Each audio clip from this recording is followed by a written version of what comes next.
In this gripping story, Noah King, a former white nationalist leader, faces the consequences of his hate-filled past when his son's life hangs by a thread after a tragic accident.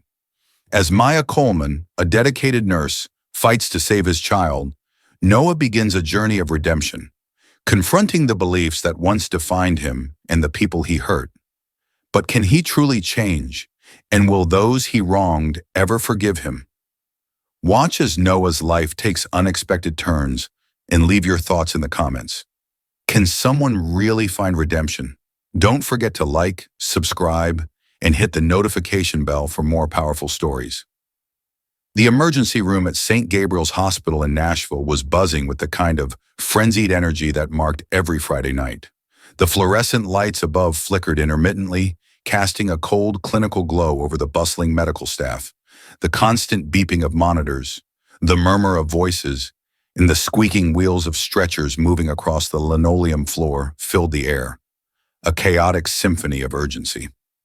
Maya Coleman, the lead trauma nurse, moved swiftly through the ER, her sharp eyes scanning the room for anything out of place. She was a master of her environment, calm under calm pressure, her hands steady even in the most intense moments. Years of experience had honed her instincts, and tonight, like so many nights before, she knew there would be no rest. "Maya, we've got incoming," said Ben Ortiz, one of the junior nurses, as he glanced at the ambulance radio. "Bad car accident on E40. Multiple victims, including a child." Maya's stomach tightened at the word child. Trauma cases were always intense, but something about children made everything feel more urgent, more personal. She nodded and moved to the trauma bay, mentally preparing herself for what was to come. Moments later, the sliding doors of the emergency room burst open and paramedics rushed in, wheeling a small gurney toward the trauma unit. Maya's heart skipped a beat as she saw the tiny pale figure lying motionless on the stretcher.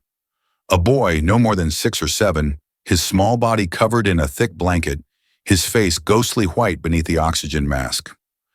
"6-year-old male, severe head trauma," one of the paramedics called out as they pushed the gurney through the crowded ER.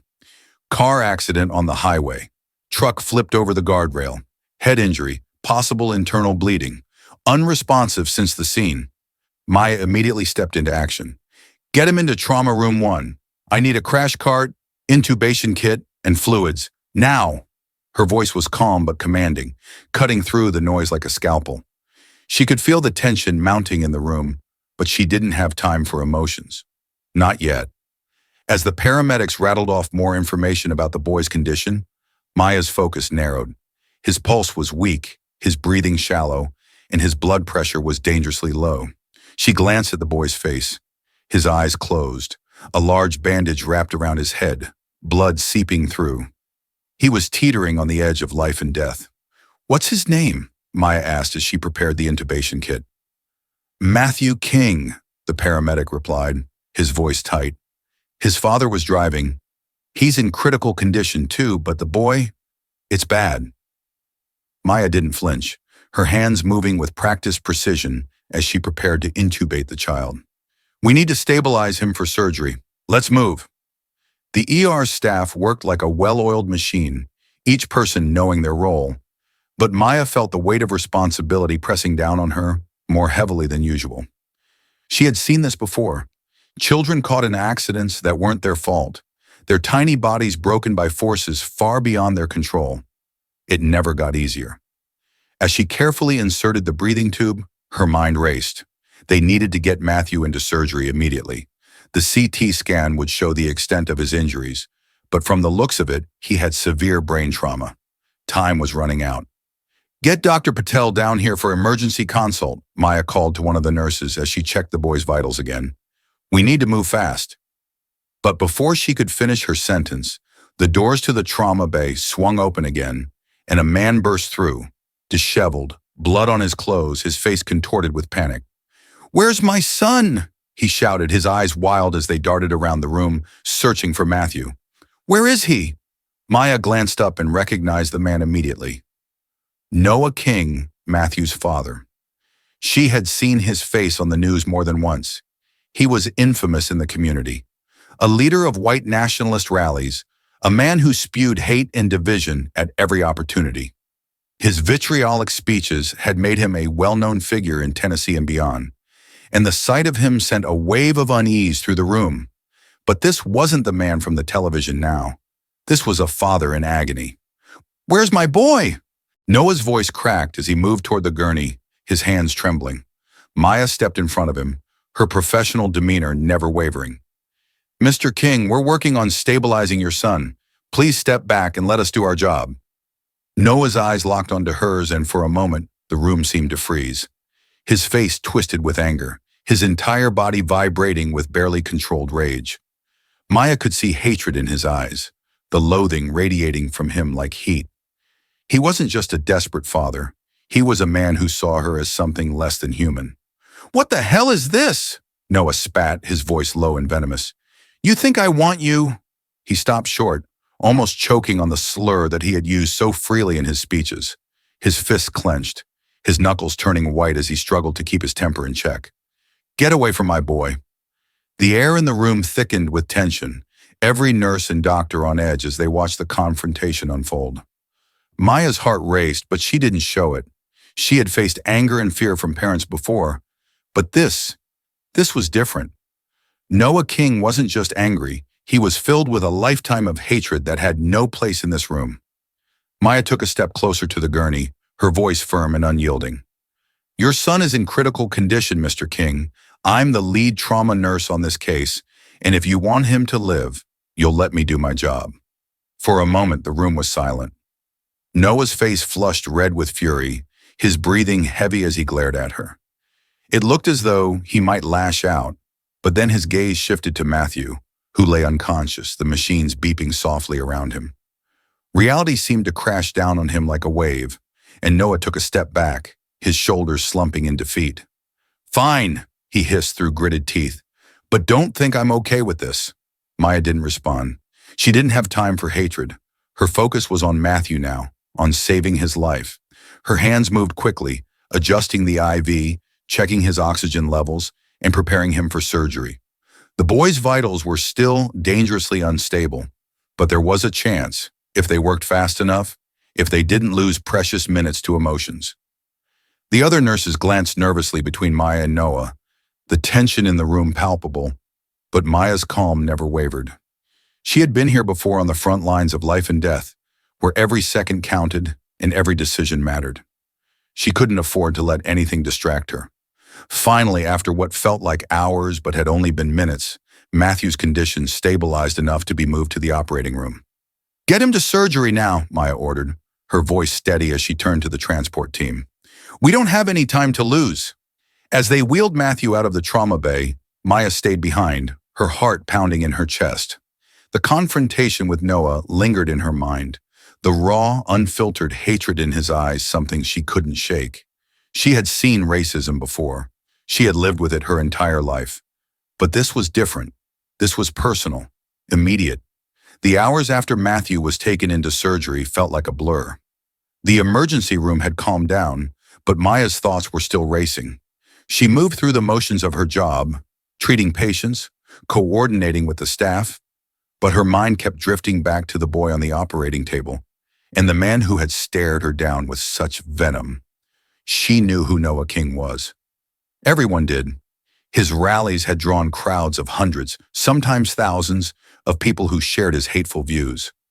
He had been on the news more times than she could count, his face plastered on posters for pro-white marches, his voice ringing out in speeches that vilified people like her, people of color, immigrants, anyone who didn't fit into his narrow worldview. And now his son's life was in her hands. Maya had dealt with bigotry before. She had grown up in the South, where racism was a part of the landscape, like the kudzu that wrapped itself around the trees. She had heard the slurs, felt the stares, and navigated the subtle, insidious ways that prejudice could manifest in daily life. But there was something about this situation that felt heavier, more intense. It wasn't just about race or hate. It was about life and death. As she finished her shift and walked toward the break room, her thoughts kept circling back to Noah. How could someone hold so much hatred in their heart and still expect the people they despise to save them? How could he stand there, his son on the brink of death, and still see her as less than human. Maya knew that she couldn't afford to dwell on it. She had a job to do, and she couldn't let Noah's hatred get in the way of that. But the truth was, it wasn't easy. The confrontation had shaken something in her, something she had long since buried under layers of professionalism and resilience. She had been trained to remain calm, to stay focused, no matter what the situation. But this is different. As she sat down with a cup of coffee, her thoughts were interrupted by a soft knock on the door. Maya? Ben Ortiz, the junior nurse who had been working with her earlier, poked his head into the break room. You okay? Maya looked up, surprised by the question. Yeah, I'm fine. Why? Ben stepped into the room, his brow furrowed. That guy, Noah King. I saw what happened back there. I don't know how you stayed so calm. Maya took a sip of her coffee, her hands wrapped around the warm cup. It's part of the job, Ben. You have to stay calm no matter what. Ben shook his head, pulling up a chair next to her. I get that, but I don't know. If it were me, I don't think I could have handled it like that. The way he looked at you. Maya shrugged, trying to brush off the conversation. I've dealt with worse. But Ben wasn't convinced. Still, it's messed up. You're the one saving his kid's life, and he can't even see past his own hate for 2 seconds. Maya sighed, her shoulders slumping slightly. People like him, they don't change, Ben. Not easily, anyway. They're stuck in their ways, and all we can do is do our jobs. Ben nodded, but his face remained troubled. It's just unfair. You're one of the best nurses here. If I ever ended up in the ER, I'd want you to be the one taking care of me. Maya smiled faintly, appreciating his words, but the weight of the situation still pressed down on her. Thanks, Ben, but we've got to focus on the patients, not the parents. Ben nodded again, standing up. Yeah, you're right. I just wanted to check in on you. You handled it better than I would have. As Ben left the room, Maya leaned back in her chair, her thoughts drifting back to Noah and Matthew. The truth was, she wasn't as calm as she appeared. Beneath the surface, her emotions were swirling. Anger, frustration, and surprisingly, sadness. Sadness for Matthew, who had been born into a world of hate through no fault of his own. Sadness for Noah, who was so blinded by his own beliefs that he couldn't even see the humanity in the people trying to save his son. Hours later, after her break, Maya made her way up to the Pediatric Intensive Care Unit, ICU, to check on Matthew. He had survived the surgery, but his condition was still critical. The surgeons had managed to stop the internal bleeding and relieve the pressure on his brain, but the next 48 hours would be crucial. His tiny body was hooked up to machines that monitored his every breath, his every heartbeat. As Maya entered the ICU, she saw Noah sitting in the corner of the room, hunched over in a plastic chair. His eyes were bloodshot, his face pale. He looked like a man who had been hollowed out from the inside, his shoulders sagging under the weight of the world.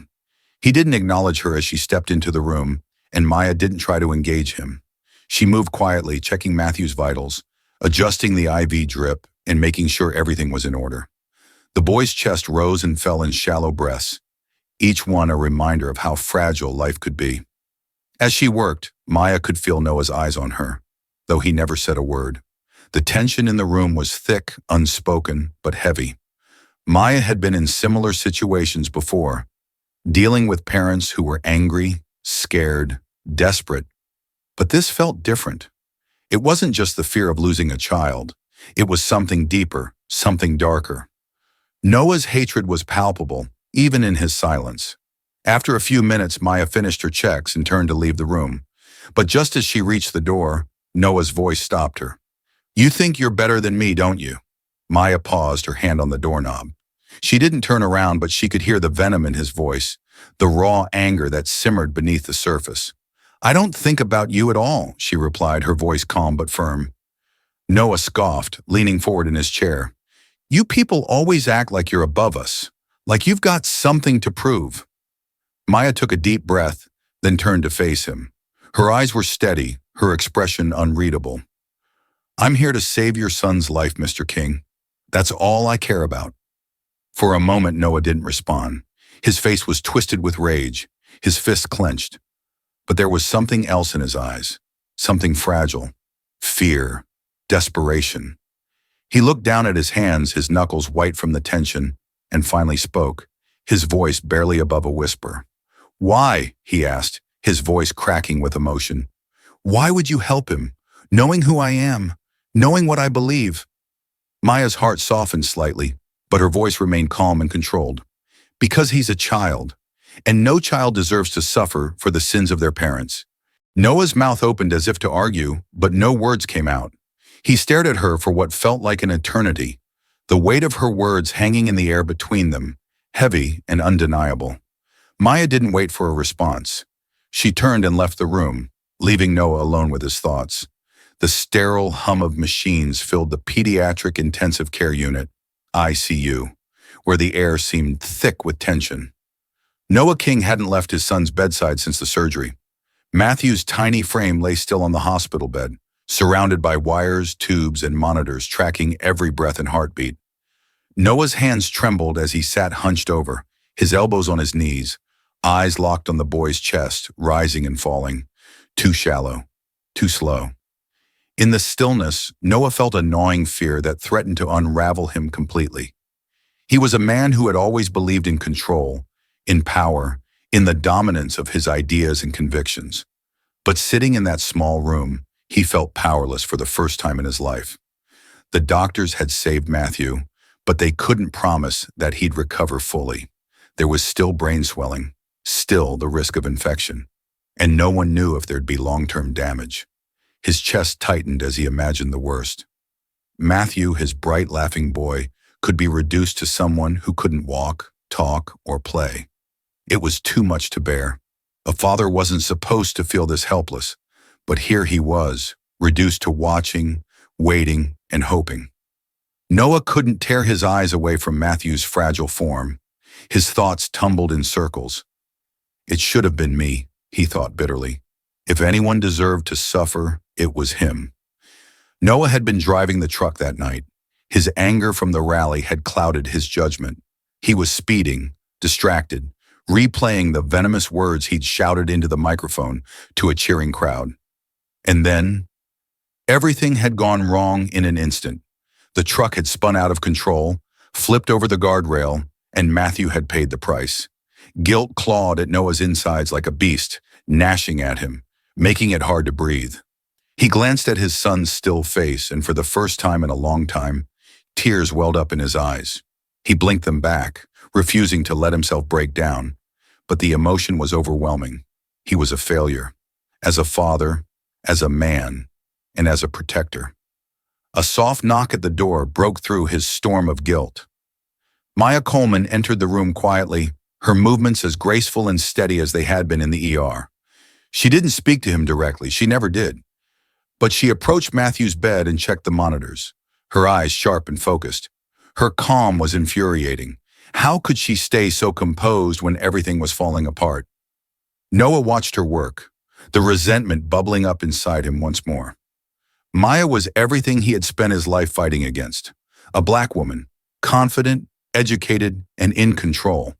She represented the very change he had railed against at his rallies. People he had labeled as threats, invaders, others. But now as he sat there, watching her care for his son with precision and compassion that belied her years of experience, something inside him faltered. The hate that had once burned so fiercely in his heart began to flicker, uncertain in the face of the undeniable truth. This woman was saving his child's life. Noah's emotions boiled over before he could stop them. The fear, the guilt, the helplessness. It all coalesced into a surge of anger he couldn't control. "What makes you think you're better than me?" he snapped suddenly, his voice hoarse but laced with venom. Maya didn't look up from the chart she was reviewing. Her calm was like a wall he couldn't breach. "You don't know a thing about me," Noah continued, his words rushing out in a messy torrent. "You walk in here like you've got it all figured out, like you're above it all. But you don't know what it's like to be me. You don't know my life."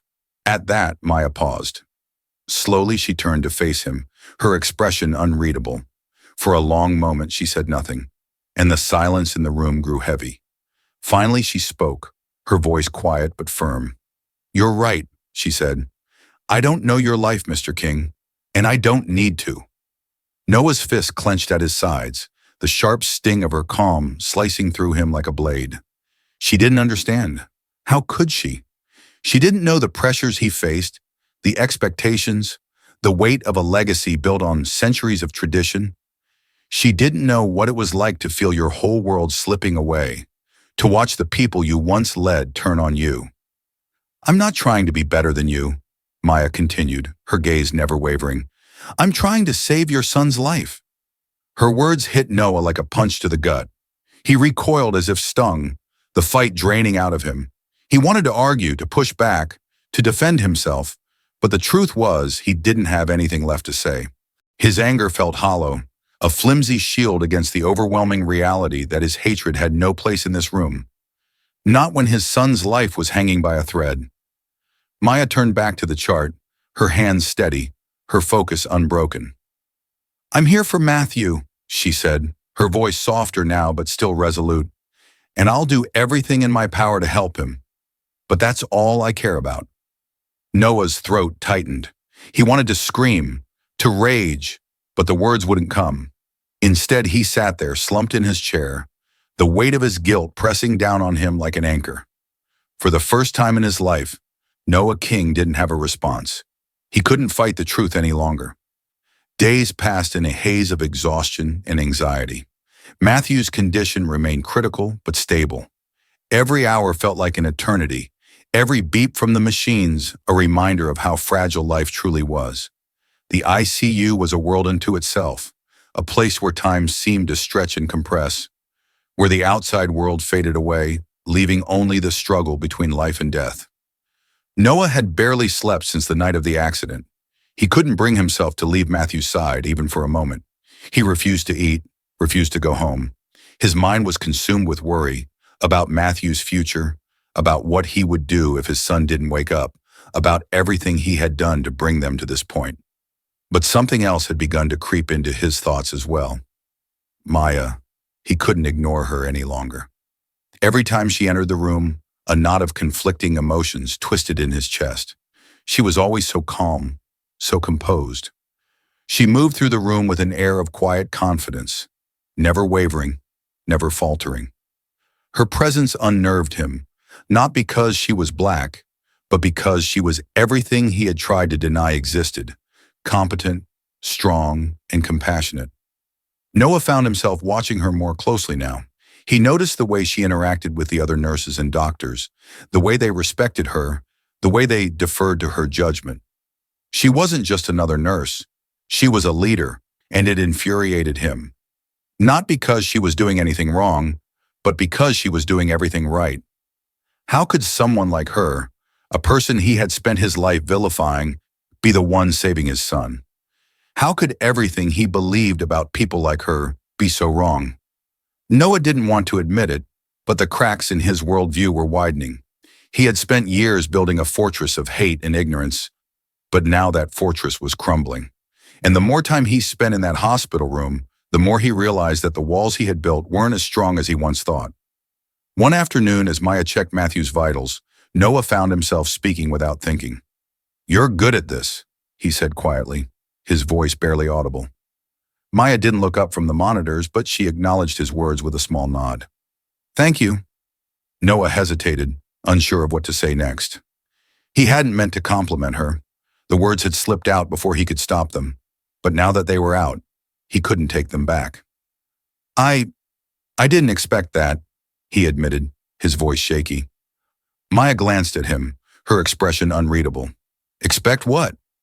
Noah swallowed hard, feeling a lump form in his throat. "I didn't expect you to care this much." Maya turned to face him fully, her gaze sharp but not unkind. "Why wouldn't I care?" Noah stared at her, searching for an answer. He opened his mouth to speak, but the words wouldn't come. He didn't know how to explain what he was feeling. He had been raised to believe that people like Maya didn't belong in his world, that they were outsiders, invaders. But now as he sat there, watching her save his son's life, those beliefs felt hollow. "I just didn't think people like you would care about people like me," he said finally, his voice barely a whisper. Maya's expression softened slightly, but her voice remained steady. I'm not here for you, Mr. King. I'm here for Matthew. Noah nodded slowly, his throat tight. He didn't know how to respond. He had spent so long clinging to his hate, to his anger, but now he wasn't sure what he believed anymore. Just when it seemed like Matthew's condition was improving, everything changed. It happened without warning.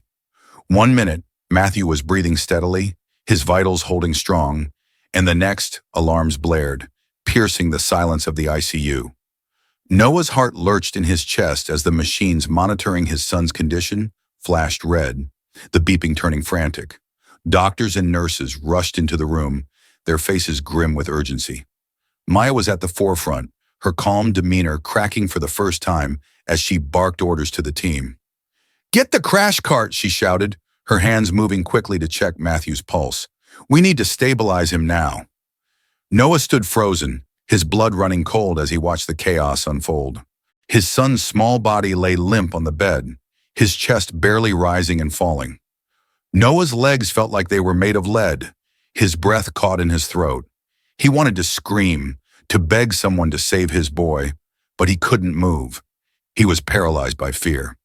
Maya worked with the precision of someone who had been in this situation 1,000 times before, but there was a tightness to her voice that hadn't been there before. She knew how critical this moment was. Matthew's heart was faltering, his oxygen levels plummeting. They were losing him. Come on, Matthew, Maya whispered under her breath as she adjusted the ventilator. Stay with us. Noah's hands trembled at his sides, his entire body shaking as he watched the team fight for his son's life. His mind raced, spiraling into panic. He couldn't lose Matthew. He couldn't. Finally, after what felt like an eternity, the alarms began to quiet. Matthew's heart rate evened out, his breathing stabilized, and the tension in the room began to ease. The doctors and nurses stepped back, their shoulders sagging with relief. Maya wiped her brow, her face pale but composed. She turned to Noah, her voice soft but firm. He's stable for now, but it was close. We'll need to keep a very close eye on him. Noah collapsed into the chair, his body drained of all energy. He couldn't take this anymore. The constant fear, the looming threat of losing his son, it was too much. As the medical team left the room, Maya lingered for a moment, her eyes scanning Matthew's monitors one last time before she turned to leave. But Noah's voice stopped her. Thank you, he whispered, his voice barely audible. Maya paused at the door, her hand resting on the handle. She didn't turn around, but her voice was steady as she replied. I'm just doing my job. Mr. King. Noah nodded, though she couldn't see him. He knew it wasn't just a job, it was more than that. She was saving her son, and he owed her more than he could ever repay. As Maya left the room, Noah sat alone in the silence, his thoughts a whirlwind of fear, guilt, and something new. Something he hadn't felt in a long time. The Pediatric Intensive Care Unit, ICU, was a place where time seemed to stretch and blur, where days and nights bled into each other, and each hour felt like a battle. Noah King had spent so many hours by Matthew's bedside that he'd lost track of time. His life had become a cycle of sitting, watching, waiting, and hoping, though hope felt like a fragile thread, threatening to snap at any moment. Matthew's condition had stabilized after his latest crisis, but the doctors had made it clear that he wasn't out of the woods. His recovery was still touch and go. Every hour that passed without a setback was a victory, but Noah could hardly breathe for fear that it would all go wrong again. Noah remained in the uncomfortable plastic chair, hunched over, his eyes glued to the machines that monitored every flicker of life in his son's body. He barely slept, and when he did, it was fitful, haunted by nightmares of losing Matthew. He felt utterly powerless, his mind a constant storm of guilt, fear, and a growing awareness that his world was unraveling. But something else had changed too. Every day Maya Coleman would enter the room, her movements measured, her demeanor calm. She had become a fixture in Noah's life, though he didn't speak to her much. Each time she checked Matthew's vitals, adjusted his IV, or spoke quietly to one of the other nurses, Noah felt a strange mix of emotions, gratitude, shame, and something else that he couldn't quite name. She was saving his son's life, and he knew it. There were moments when he wanted to lash out again, to let his anger and frustration spill over. But those moments passed quickly now. Each time he watched Maya care for Matthew with a tenderness and precision that contradicted everything he had once believed about her, about people like her. The walls he had built over a lifetime of hatred crumbled a little more. But Noah wasn't ready to admit that yet. He wasn't ready to face the full weight of what that realization meant. Not yet. Maya, for her part, kept her distance emotionally. She was professional, kind, but detached. She had been in this situation before, dealing with parents who were overwhelmed with fear, with anger, with guilt. But there was something different about this case. Something about Noah's presence, his past, his reputation, made the situation heavier, more complex. Maya knew who Noah King was. She knew what he stood for, the hate he had spread for years. And yet here they were, in this small room, united by the same goal, keeping Matthew alive. It was a fragile truce. The days wore on, and Noah's internal battle only grew more intense. Matthew's condition improved incrementally, and with each passing day, the likelihood of his recovery increased. But even as his son grew stronger, Noah felt weaker. He couldn't escape the guilt that gnawed at him, eating away at his very core. The accident was his fault. There was no denying that. He had been driving too fast, angry, distracted by the rally he'd attended earlier that day. He had been more concerned with shouting his hate-filled rhetoric than with keeping his son safe. And now Matthew was paying the price. Noah's heart ached every time he looked at Matthew's small body lying in that hospital bed, surrounded by machines that kept him alive. How could he ever make up for this? How could he undo the damage he had done? The weight of his guilt became unbearable, pressing down on him with every breath. He felt like he was suffocating under the enormity of it all, his failure as a father, as a man, as a human being. He had raised Matthew to believe in the same hateful ideologies he had been raised with, to see the world in black and white, divided into us and them. But now as he sat in that hospital room, watching the very people he had once demonized care for his son with compassion and skill, Noah realized just how wrong he had been. One evening, after Maya had finished her rounds and left the room, Noah sat in silence, staring at the floor. He couldn't take it anymore. The guilt was crushing him, suffocating him, and he had to say something, anything, to release the pressure building inside. "I've failed him," Noah muttered under his breath, though there was no one in the room to hear him. He buried his face in his hands, his shoulders trembling as the weight of his emotions finally broke through the dam he had built around his heart. Tears slipped down his cheeks, and for the first time in years, he let himself cry. It wasn't just for Matthew, it was for everything. The years of hate, the lies he had told himself and his son, the life he had built on a foundation of anger and ignorance. He didn't deserve to be Matthew's father. He didn't deserve to be anyone's father. Noah's chest heaved with sobs, the full weight of his guilt crashing down on him like a wave. He wanted to scream, to shout, to beg for forgiveness. But who would forgive him? Who could? The next morning, Noah sat by Matthew's bed, his body numb from the emotional storm of the previous night. He hadn't slept, his mind too full of the guilt and shame that had consumed him. He felt hollow, like a shell of the man he had once been to. Maya entered the room quietly as she always did, and went about her routine of checking Matthew's vitals and adjusting his medications. She moved with the same calm efficiency, but today Noah saw her differently. He had always seen her as a threat, as someone who represented everything he had fought against. But now he saw her as something else, a healer, a protector, the one who had saved his son's life, not once, but twice. As she finished her work and turned to leave the room, Noah spoke up, his voice barely more than a whisper. "Maya." She paused, her hand on the door, and turned to look at him. Her expression was neutral, her eyes calm. Noah's throat tightened, the words catching in his chest. He wasn't used to this, feeling vulnerable, feeling small. He had always been the one in control, the one who commanded the room, but now he was just a man, broken and afraid. I want to thank you. Maya didn't respond immediately. She studied him for a moment, her gaze steady, but not cold. Finally, she nodded. I'm just doing my job. Noah shook his head, his hands trembling in his lap. It's more than that. You saved him. I don't deserve your help. I don't deserve any of this. Maya's expression softened slightly, but her voice remained firm. This isn't about what you deserve, Mr. King. It's about Matthew.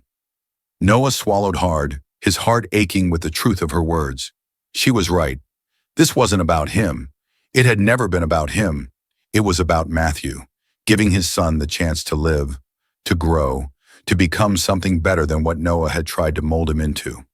I was wrong, Noah said, his voice breaking, about everything. I've spent my whole life spreading hate, teaching my son to hate, and now I don't even know why. I don't know what I believe anymore. Maya watched him for a long moment, her expression unreadable. She had heard confessions like this before. People realizing too late the consequences of their actions. People who had lived their whole lives in darkness, only to see the light at the end. But something about Noah's words felt different. You don't need to have all the answers right now, she said quietly. You just need to focus on Matthew. He needs you to be here for him, not for your guilt. Noah nodded, tears pricking the corners of his eyes again. He wiped them away quickly, ashamed of his weakness, but unable to stop the flood of emotion that threatened to overwhelm him. For a long moment, neither of them spoke. The silence in the room was heavy, but it wasn't uncomfortable. It was a shared silence, one that spoke of understanding, of something deeper than words. Finally, Maya broke the silence. Matthew's a fighter, she said softly. He's going to pull through this, but he's going to need you to be strong for him when he wakes up. Noah swallowed the lump in his throat and nodded. I will. I'll do whatever it takes. Maya gave him a small nod, then turned and left the room, leaving Noah alone with his thoughts once again. The days that followed were quieter. Matthew continued to improve, his vitals stabilizing, his condition slowly but surely turning a corner. The doctors began to speak more confidently about his chances of a full recovery, though they remained cautious. The road ahead would be long, but the worst seemed to be over. For Noah, those days were a strange mix of relief and regret. The fear that had gripped him so tightly was loosening, but in its place was a deep, gnawing guilt that refused to let go. He spent every waking moment by Matthew's bedside, watching his son sleep, listening to the steady beep of the monitors that tracked his heartbeat. The world outside the hospital seemed distant, almost irrelevant. Noah had once been a man who thrived on the attention of others, his speeches, his rallies, the crowds that cheered him on. But now all of that felt hollow, meaningless. The only thing that mattered was Matthew and Maya. She had become a constant presence in Noah's life, though their interactions were brief and often wordless. Each day she entered the room with the same calm demeanor, checking Matthew's progress, making sure everything was in order. She was a source of stability in a world that had turned upside down. Noah no longer felt the urge to lash out at her. The anger he had once harbored so deeply was fading, replaced by something quieter, something that felt almost like respect. He still didn't fully understand her, but he no longer saw her as an enemy. She was the person who had saved his son's life, twice. There were moments when he wanted to say more, to express the gratitude that weighed heavily on his chest. But every time he opened his mouth to speak, the words caught in his throat.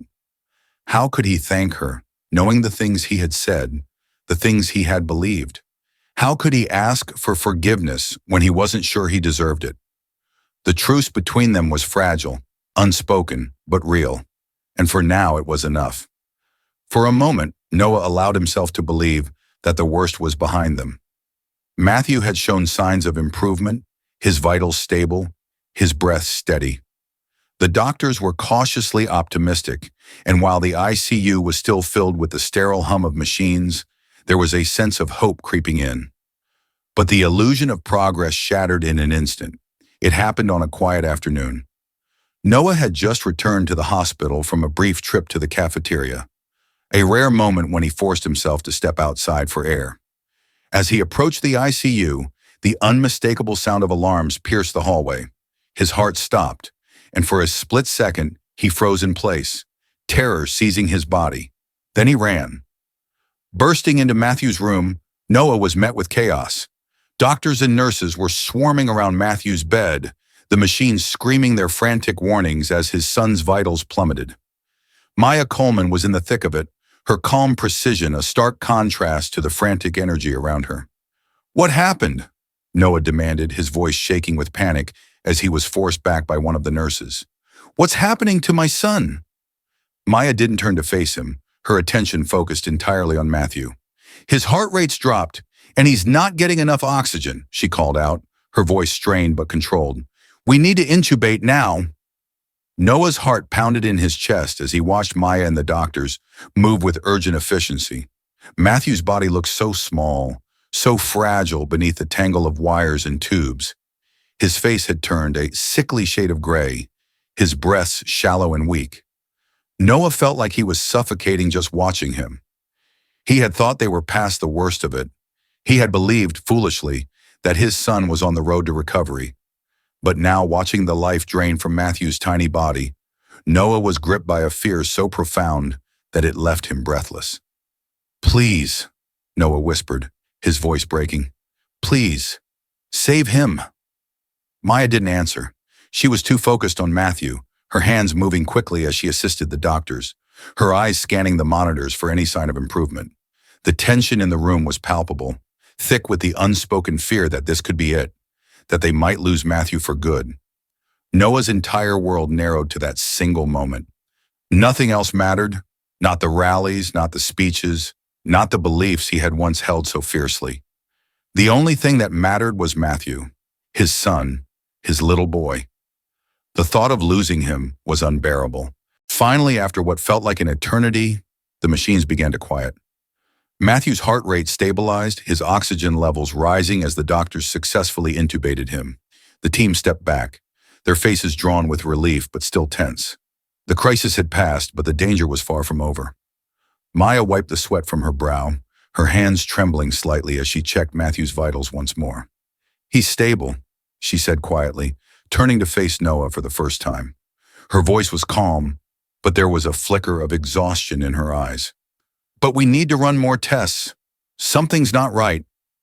Noah's legs nearly gave out from under him. He staggered back, collapsing into the chair by Matthew's bedside, his entire body shaking with relief and fear. He couldn't keep doing this. The constant terror, the roller coaster of hope and despair. It was too much. He didn't know how much more he could take. Is he going to be okay?" Noah's voice trembled, barely audible. Maya didn't offer false hope. She never did. "We're going to do everything we can," she said softly. "But right now he's stable. That's what matters." Noah nodded, but his heart was heavy with dread. He watched as Maya left the room to consult with the doctors, leaving him alone with his son. Matthew looked so small, so fragile, his chest rising and falling with the mechanical rhythm of the ventilator. Noah reached out, his hand trembling, and gently took Matthew's tiny hand in his own. "I'm so sorry," Noah whispered, his voice cracking. "I'm so sorry, son. This is all my fault."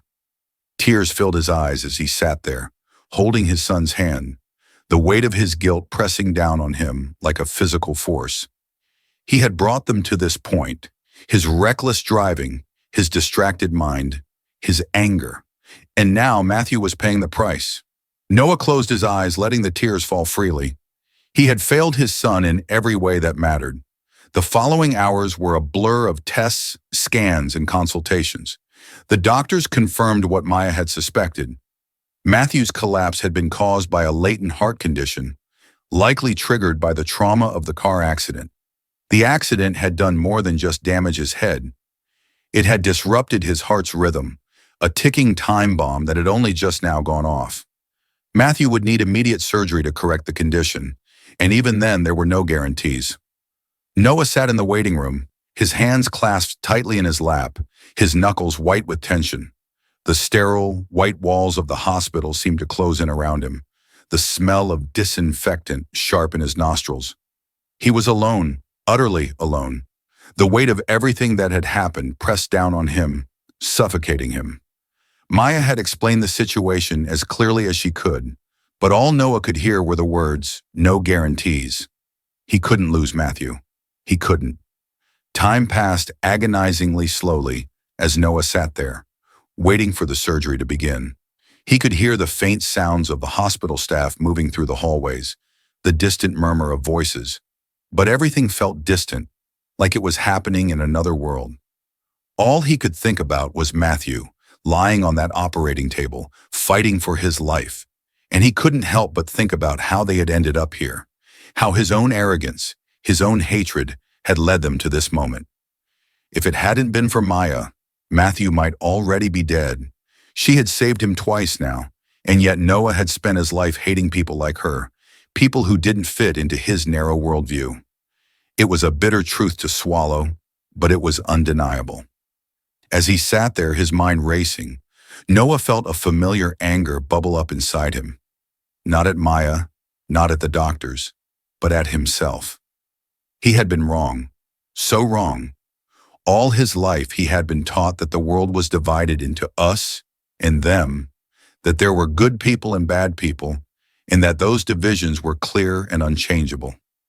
But sitting here now in the cold, sterile waiting room of St. Gabriel's Hospital, Noah realized that nothing was that simple.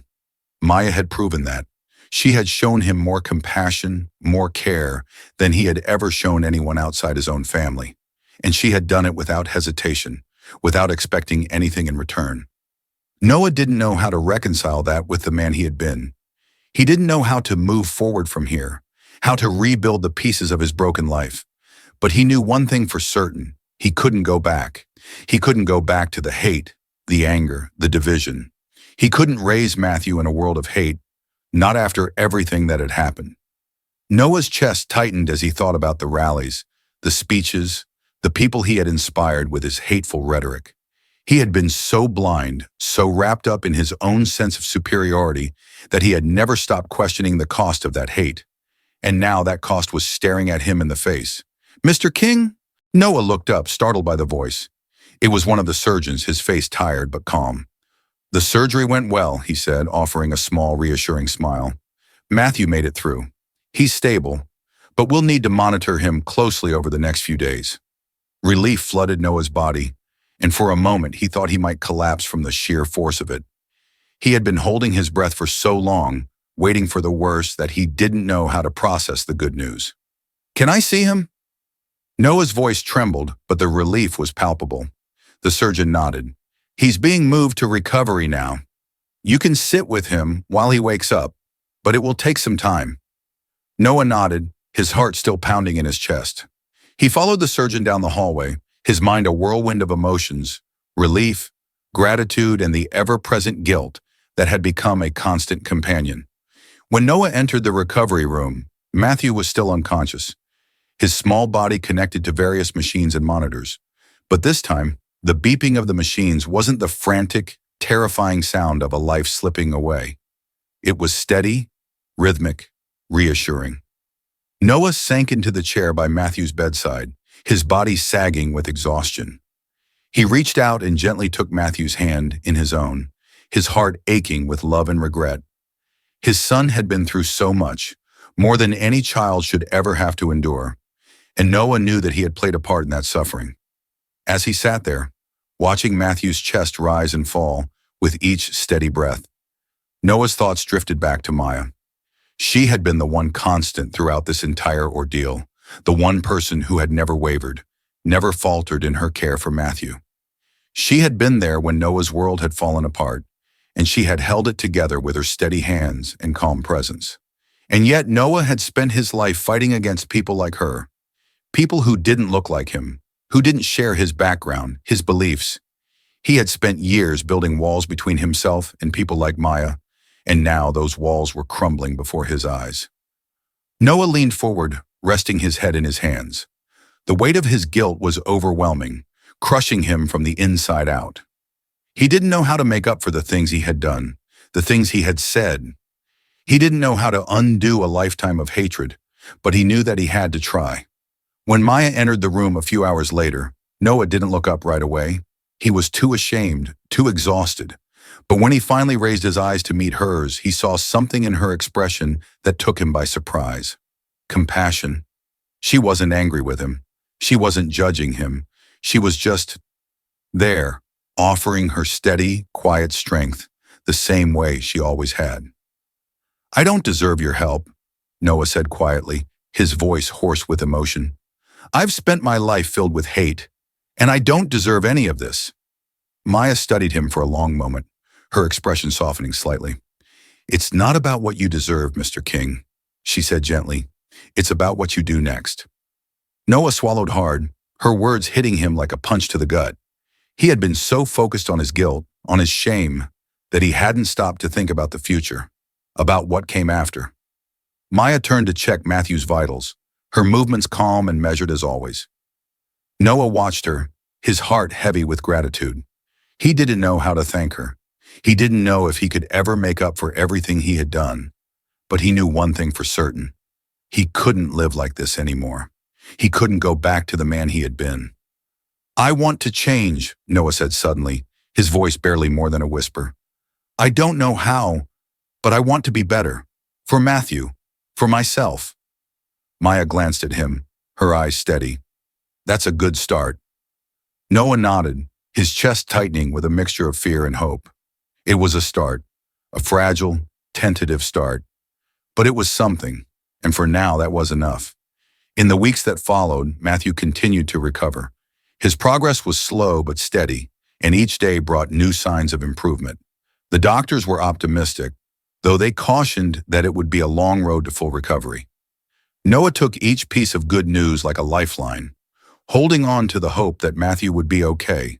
But as Matthew's physical condition improved, Noah found himself grappling with the emotional fallout of everything that had happened. The guilt, the shame, the realization that his entire life had been built on a foundation of hate. It was all too much to process at once. He didn't know where to begin, didn't know how to move forward. He had spent years preaching division, fostering hatred, building walls between himself and the people who didn't fit into his narrow worldview. And now, sitting in the hospital room with his son, the walls had come crashing down. Maya was there, as she always was, checking on Matthew, ensuring that his recovery was on track. She was a constant, steady presence in Noah's life now. And though their interactions were brief and professional, there was a quiet understanding between them. One afternoon, as she finished checking Matthew's vitals, Noah finally found the courage to speak. "I need to thank you," he said, his voice trembling slightly, "for everything."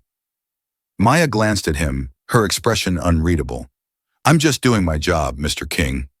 Noah shook his head, his eyes filled with emotion. "No, it's more than that. You've been here for Matthew, and for me, in ways I didn't deserve. I don't know how to thank you for that." Maya didn't respond right away, but when she did, her voice was soft. "You don't need to thank me. You just need to be there for your son." Noah nodded, his throat tight with unshed tears. He had spent so long focusing on his guilt, on his shame, but Maya's words cut through all of that. She was right. The only thing that mattered now was Matthew. 2 months after Matthew's surgery, life had begun to return to a fragile sense of normalcy. Noah had brought Matthew home from the hospital, and the boy's recovery was progressing well, though there were still challenges ahead. Noah had thrown himself into caring for Matthew, determined to make up for the time he had lost, for the mistakes he had made. But Noah's journey toward redemption was far from over. He knew that. He had taken the first steps, renouncing the hate that had once defined him, stepping away from the white nationalist groups he had once led. But the road ahead was long and uncertain. There were still moments of doubt, moments when the weight of his past threatened to pull him under. The guilt, the shame, it didn't go away overnight. But Noah was determined to keep moving forward, for Matthew's sake, if not for his own. He had started attending community meetings focused on reconciliation and healing, trying to understand the damage he had caused, not just to himself and his family, but to the world around him. It was a slow process, and there were days when he wanted to give up, when guilt became too much to bear. But he kept going. Maya had been right. It wasn't about what he deserved. It was about what he did next. One evening, as the sun set over Nashville, casting long shadows across the city, Noah stood outside the hospital where his journey had begun. Matthew was safe, healthy, and full of life again. And though Noah's path was far from clear, he knew one thing for certain: he was never going back. Maya's words echoed in his mind, a constant reminder of the fragile truce between them. It wasn't about forgiveness or redemption or absolution. It was about action. It was about moving forward. Noah took a deep breath, the cool evening air filling his lungs. He wasn't the man he had been, but he wasn't yet the man he wanted to be. And that was okay, because change, real change, took time. The weeks following Matthew's discharge from the hospital were a whirlwind of doctor's appointments, physical therapy sessions, and careful monitoring at home. Noah King's life had shifted dramatically, his days now revolving around Matthew's recovery rather than the rallies and hate-filled gatherings that had once consumed him. The sharp edges of his former life had softened, though the scars of it remained. Matthew was resilient.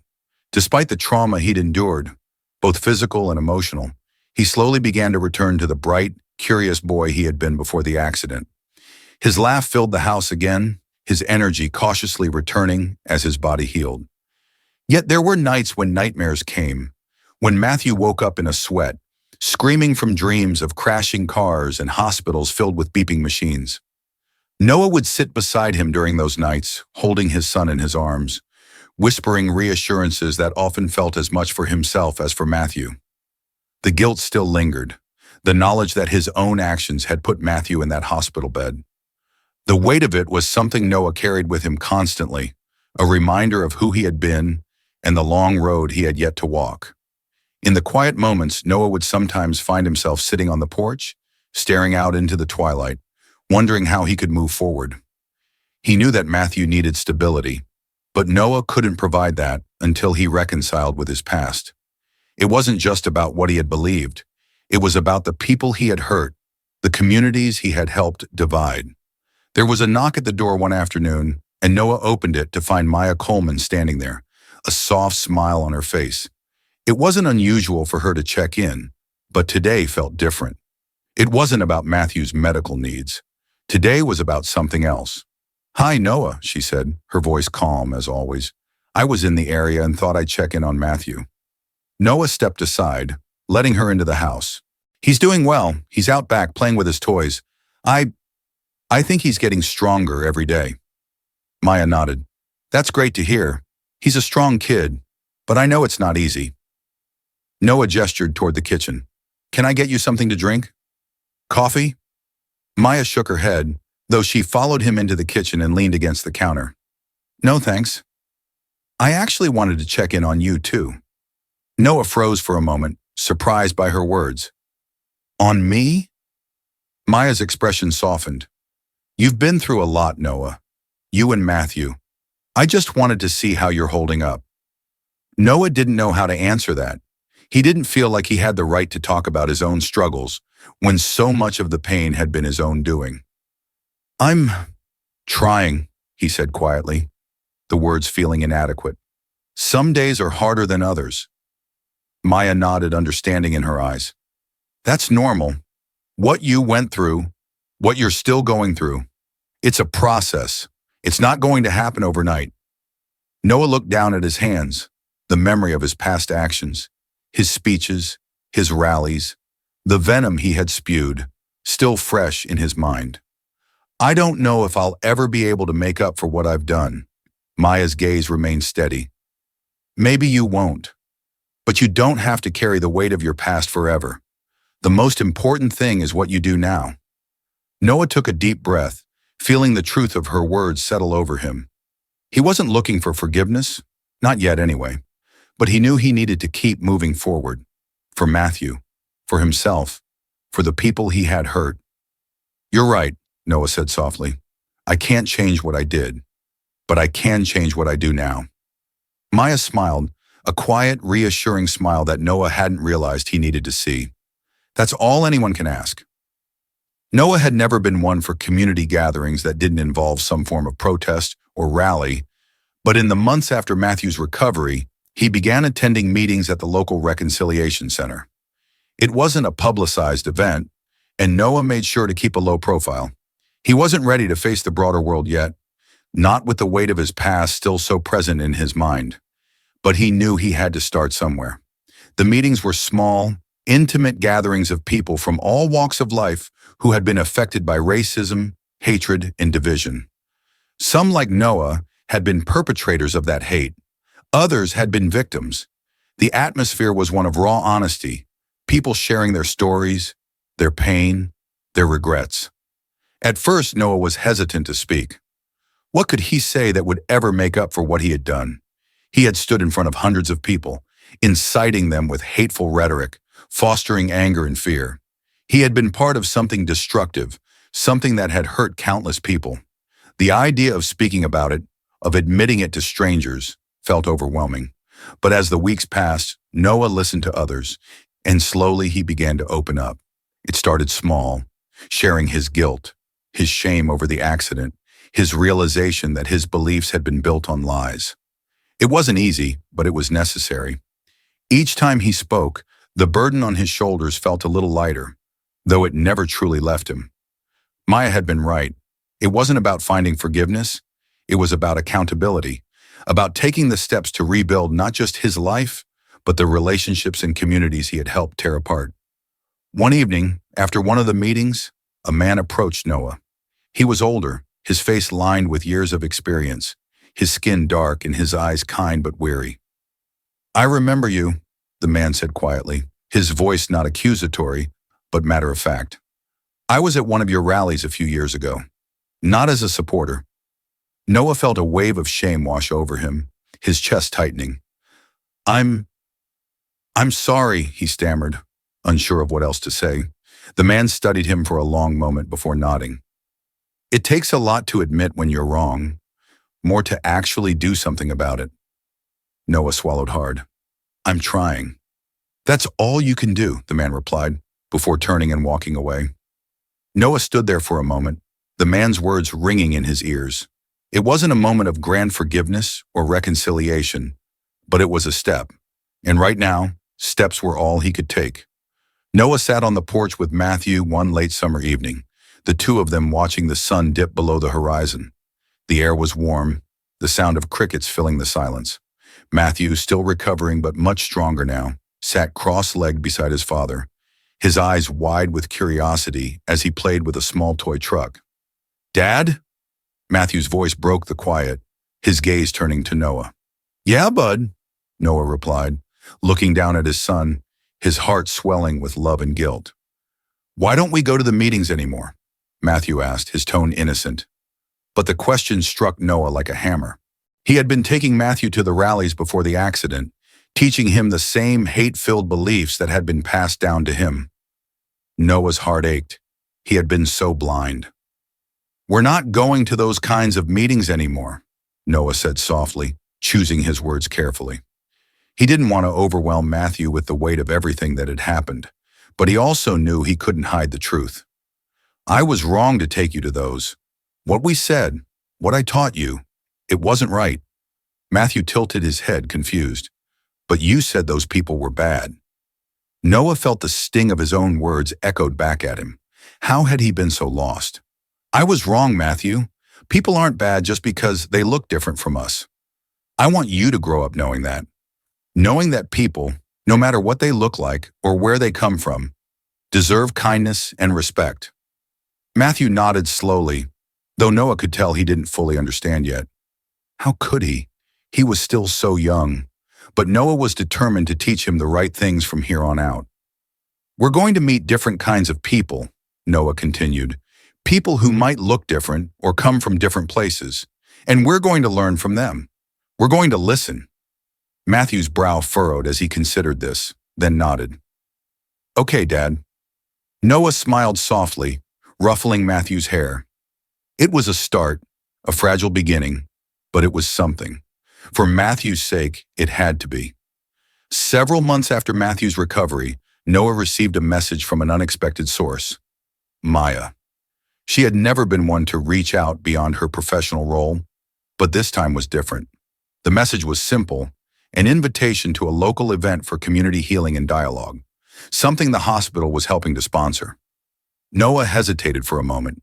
He wasn't sure he was ready for something so public, but then he thought about the steps he had taken over the last few months, the people he had met at the Reconciliation Center, the conversations he had begun with Matthew. Maybe this was the next step. When the day arrived, Noah drove to the event with Matthew by his side. The community center was packed with people from all backgrounds, Black, white, Latino, Asian, all coming together to share their stories, to talk about the past, and to find a way forward. There were speeches, workshops, and quiet moments of reflection. Noah spotted Maya from across the room. She was speaking with a group of people. Her calm, steady presence is a familiar comfort. He didn't approach her right away, but seeing her there reminded him of how far he had come and how much further he still had to go. As the day wore on, Noah and Matthew attended one of the workshops on listening and empathy. It was led by a woman who spoke about the importance of understanding each other's stories, of finding common ground even in the most difficult circumstances.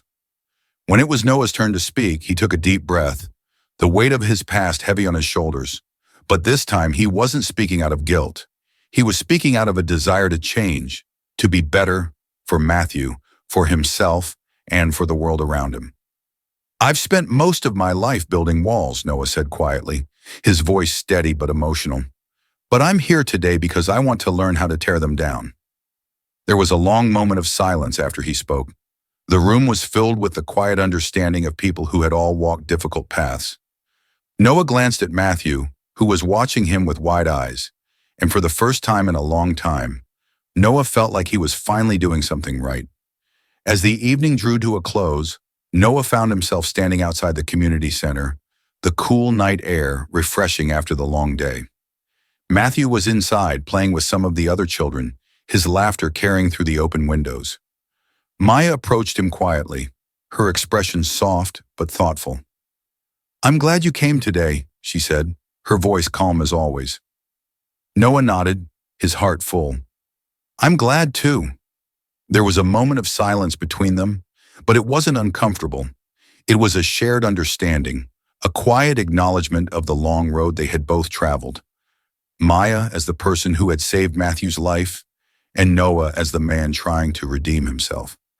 "I never got a chance to say it properly," Noah began, his voice thick with emotion. "But thank you for everything."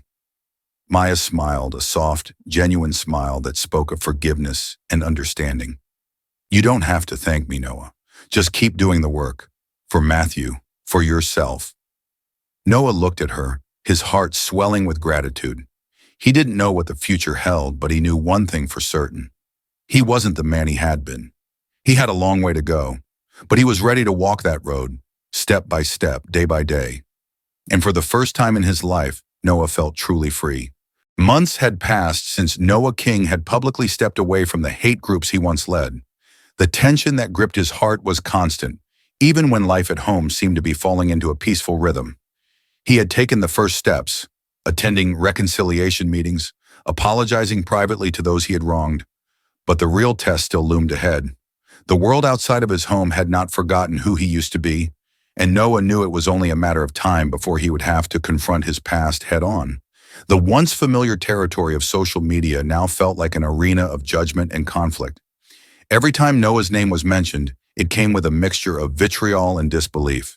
People were skeptical of his transformation, and many refused to believe that someone who had preached so much hate could ever change.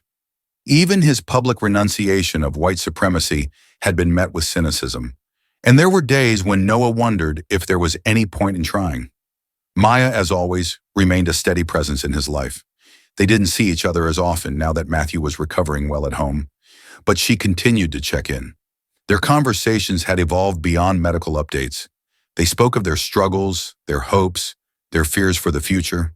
There was an unspoken understanding between them that hadn't existed before, a fragile but growing bond built on the shared experience of Matthew's survival. One evening, as Noah sat in the living room, reviewing the latest article that had resurfaced his past involvement in hate groups, he felt a deep sense of dread. His past wasn't just a shadow that followed him, it was a weight that pressed down on every aspect of his life. As much as he tried to move forward, The world around him kept pulling him back to who he used to be. Matthew, now 8 and full of life again, bounded into the room, breaking Noah's thoughts. He held up a drawing, a colorful picture of his family, including himself, Noah, and even Maya standing under a rainbow. "Look, Dad, it's us!" Matthew beamed, proud of his work. Noah's heart swelled, but there was a deep ache underneath. He looked at the drawing, at the brightness in Matthew's eyes, and knew he had to keep fighting for his son's future. But how could he explain to Matthew what he had been? How could he face a world that might never forgive him? "Matthew," Noah began cautiously, unsure of how to approach the topic, "there's something we need to talk about who I used to be." Matthew tilted his head, his youthful innocence clear in his bright eyes. "But you're not that person anymore, right?" Noah nodded, his throat tight. "Number, I'm not, but some people don't believe that yet. I hurt a lot of people before I realized how wrong I was, and now I have to try to fix that." Matthew furrowed his brow in confusion. "Why can't they see that you're trying? You're a good dad." Noah swallowed hard. "Because trust is something you have to earn, and I have a lot to make up for." As he spoke, Noah realized that this conversation was just the beginning. He had a long journey ahead, not only in repairing his relationship with the world, but in preparing Matthew to understand who his father had been and who he was trying to become. Noah's moment of reckoning came sooner than he expected. A local journalist, one of the few who had taken a genuine interest in his journey toward change, reached out with a proposal, a televised interview where Noah could explain his transformation. It would be his opportunity to address not just the local community, but a national audience. It was a chance to take full accountability for his actions and lay bare the process of his personal change. But it was also a risk. One wrong word, one misstep, and everything could come crashing down. People were waiting to tear him apart, and Noah knew it. He sat in his kitchen staring at the email, his mind racing. Should he do it? Could he handle the backlash that would surely follow? What if no one believed him? Later that evening, Maya stopped by to check on Matthew, as she often did. She found Noah sitting at the table, his hands clasped together, the email still opened on his laptop. "Everything okay?" she asked, her voice gentle but perceptive. Noah looked up at her, his face drawn with worry. "I don't know. There's an opportunity for me to speak out publicly, on TV, to explain everything, but I don't know if I should do it." Maya sat down across from him, her eyes soft but searching. "Why not?" "I don't know if anyone will believe me. What if it just makes things worse?" Maya tilted her head thoughtfully. "Noah, you can't control how people will respond. Some people will never forgive you. That's just the truth. But there are people out there, people like Matthew, like me, who need to hear what you have to say like Matthew. You have to decide if it's worth it to speak your truth, even if some people won't accept it." Noah leaned back in his chair, running a hand through his hair. "I don't want to mess this up. I've done enough damage." Maya reached across the table, resting her hand on his. "You're not that man anymore. You've already started making things right. This is just the next step." Noah stared at her hand for a moment, feeling the warmth and steadiness of her touch. It gave him the strength he needed. "You're right," he said softly. "It's time to face the truth, no matter what happens." The day of the interview came faster than Noah had expected. The studio lights were harsh, the cameras intimidating, and the hum of anticipation from the production crew made the air feel thick with tension. Noah sat in the green room waiting to be called onto the set, his heart racing. Matthew had wanted to come with him, but Noah had gently explained that this was something he needed to do alone. Maya had offered her quiet support, but Noah insisted on going in without her as well. This was his burden to carry. As he sat in the chair, facing the interviewer, a well-known figure with a reputation for being direct, Noah felt the weight of the moment settle on his shoulders. He had spent years building walls around himself, hiding behind hate and anger. Now he was about to tear those walls down in front of the entire world. The interviewer began with the expected questions about Noah's involvement in hate groups, his leadership in white nationalist rallies, and his past actions. Noah answered truthfully, his voice steady but filled with remorse. He didn't try to excuse his past. He didn't try to shift the blame. He took full responsibility for the man he had been. Then the interviewer asked the question Noah had been dreading. Why should anyone believe that you've changed? What makes you different now? Noah took a deep breath, his heart pounding in his chest. He looked directly into the camera, knowing that thousands, maybe millions of people were watching. I don't expect anyone to believe me just because I say I've changed, Noah said, his voice quiet but firm. I spent years preaching hate, and I know that words alone won't undo the damage I've done. But I've spent the past year trying to make amends, trying to understand the harm I caused, and I'm going to spend the rest of my life working to fix what I broke. I don't deserve forgiveness, but I'm asking for a chance to prove that I'm not the man I used to be. The interviewer paused for a moment, letting Noah's words hang in the air before moving on. The rest of the interview passed in a blur. Questions about Matthew's recovery, about how Noah's beliefs had shifted, about the role people like Maya had played in his transformation. When the cameras finally turned off, Noah felt a strange mixture of relief and fear. He had said everything he needed to say, but now the real test is coming. How would people respond? The days after the interview were tense. Social media exploded with reactions, some positive, others hostile. News outlets picked up the story, and the public discourse around Noah's transformation became a heated debate. Some saw Noah's journey as a powerful example of redemption, a story of a man who had faced his darkest self and emerged on the other side. Others were less forgiving, accusing Noah of using his son's accident as a way to whitewash his past and avoid accountability. For Noah, it was overwhelming. He had expected the backlash, but experiencing it firsthand was harder than he'd imagined. People he had once called friends, the ones he had left behind when he renounced his old beliefs, sent him messages filled with anger and betrayal. Strangers accused him of faking his transformation for attention. One night, as he sat at the kitchen table, his phone buzzing incessantly with notifications, Noah felt the weight of it all pressing down on him. Was he doing the right thing? Could he really make up for his past?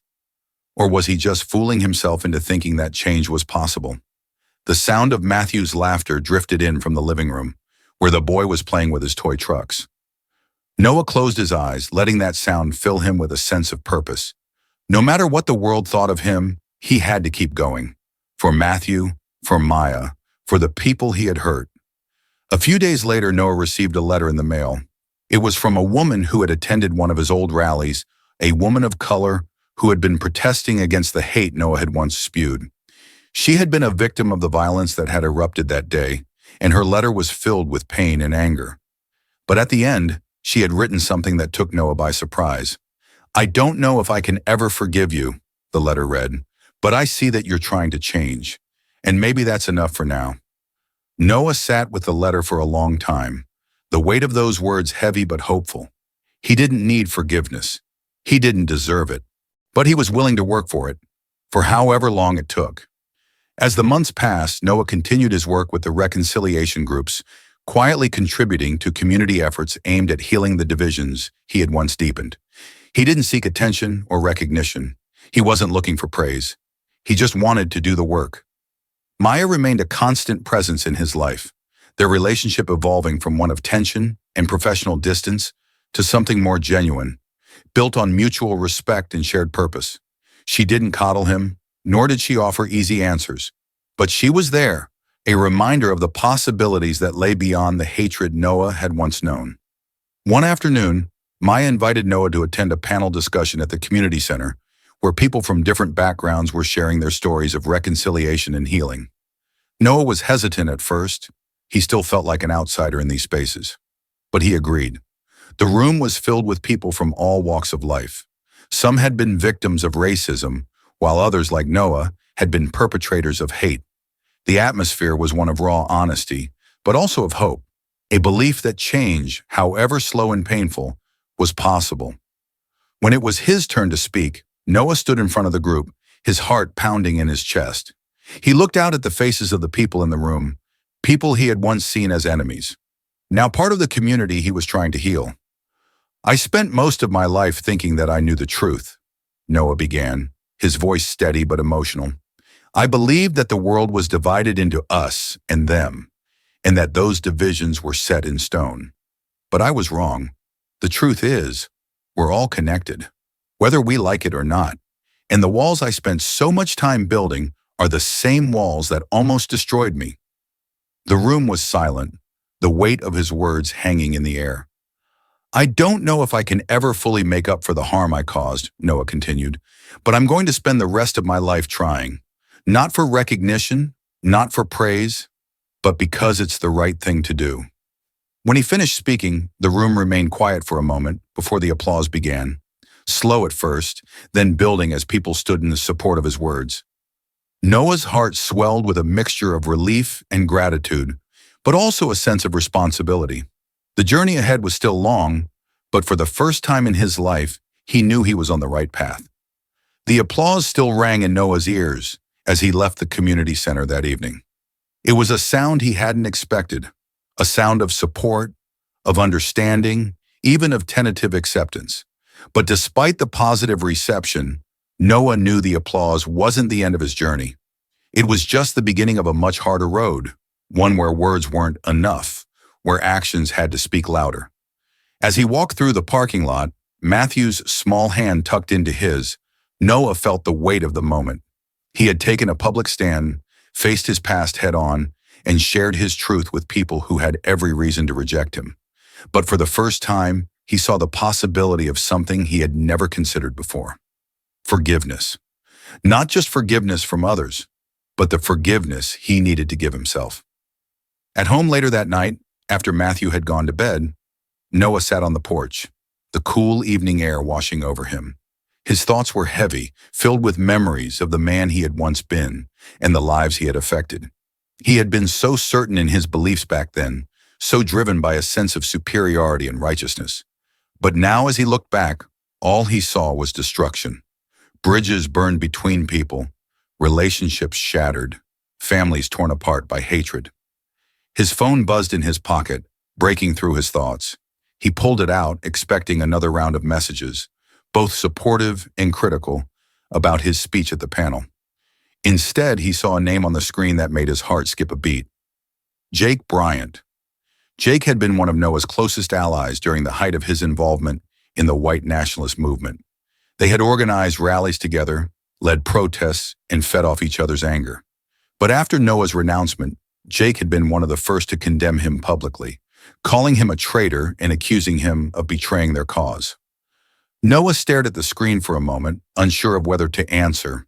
He knew the conversation would be difficult, maybe even ugly, but a part of him knew it was inevitable. He had been bracing for this confrontation ever since he walked away from that life. With a deep breath, Noah answered the call. Noah, Jake's voice was low and hard, his southern drawl tinged with bitterness. We need to talk. Jake, Noah replied cautiously, his heart pounding. I figured this call would come eventually. There was a long pause on the other end, filled with the weight of years of shared history. When Jake finally spoke, his voice was laced with anger. I saw your little performance on TV. What the hell happened to you? You're out there begging for forgiveness, like some kind of, I don't even know what. That's not the Noah I know. Noah closed his eyes, feeling the tension rise in his chest. I'm not the Noah you used to know, Jake. Things have changed. Changed? Jake's voice grew louder, more agitated. Changed how? You've turned your back on everything we fought for. You're out there talking about tearing down walls like you didn't build them right alongside me. What's next? You gonna apologize for being white? Noah's jaw clenched, but he forced himself to stay calm. It's not about that, Jake. It's about realizing that the hate we were spreading, it wasn't right. It never was. I see that now, and I'm trying to make up for it. You're trying to make up for it, Jake spat. You sound pathetic, man. You sound like one of them. Noah's hands tightened around the phone, but he kept his voice steady. Maybe I do, but I'm not ashamed of it. I was wrong, Jake. I've spent the last year trying to understand what I did, how I hurt people. And if that makes me one of them, then so be it. The silence that followed was thick, the air between them heavy with unspoken tension. When Jake finally spoke again, his voice was quieter, but no less angry. You're making a mistake, Noah. You think they'll ever really accept you? After everything we've done? You're fooling yourself. I'm not looking for acceptance, Noah said firmly. I'm looking to be better. For Matthew, for myself. I can't live with the person I was, and I don't want my son to grow up thinking that hate is the answer. Jake scoffed, his bitterness palpable. Good luck with that, Noah. But don't come crying to me when they turn on you. You'll always be one of us, whether you admit it or not. The line went dead, leaving Noah sitting in the dark with the weight of Jake's words hanging over him. He knew this was only the beginning of the fallout from his transformation. People like Jake, people he had once called friends, would never understand. And maybe they never would. But as Noah sat there, staring out into the night, he felt something shift inside him. For the first time, he wasn't afraid of walking this path alone. The aftermath of Noah's public reckoning rippled through his life in unexpected ways. Some in the community reached out with support, expressing admiration for his bravery in admitting his mistakes. Others remained skeptical, questioning whether someone who had caused so much harm could ever truly change. Noah knew that earning back the trust of those he had wronged would take time, years, maybe even a lifetime. But he was committed to doing the work. One morning, as Noah dropped Matthew off at school, he noticed the way some of the parents looked at him. Furtive glances, whispered conversations. He had expected this, but it still stung. He wasn't sure if the whispers were about his past or about his recent public statements, but either way, it was clear that people hadn't forgotten who he used to be. Matthew, ever the optimist, didn't seem to notice. He waved goodbye to his dad with a bright smile before running off to join his friends. Noah stood by the car for a moment, watching his son, feeling a swell of pride and love. Matthew's innocence was both a gift and a responsibility. Noah wanted to make sure that, as his son grew older, he would learn about the world not through the lens of hate, but through the lens of understanding, compassion, and kindness. That afternoon, Noah drove to the local community center where he had been volunteering. It was a small grassroots effort, a coalition of different groups working toward healing racial divides in their town. Noah's role was mostly behind the scenes, helping organize events, making connections between people, and learning from others who had been involved in the movement far longer than he had. One of the people Noah worked closely with was Angela Martin, an African-American woman who had been a local activist for years.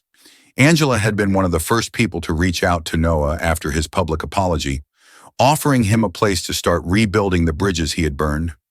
She had been skeptical at first, understandably so, but over time Noah had earned her cautious trust.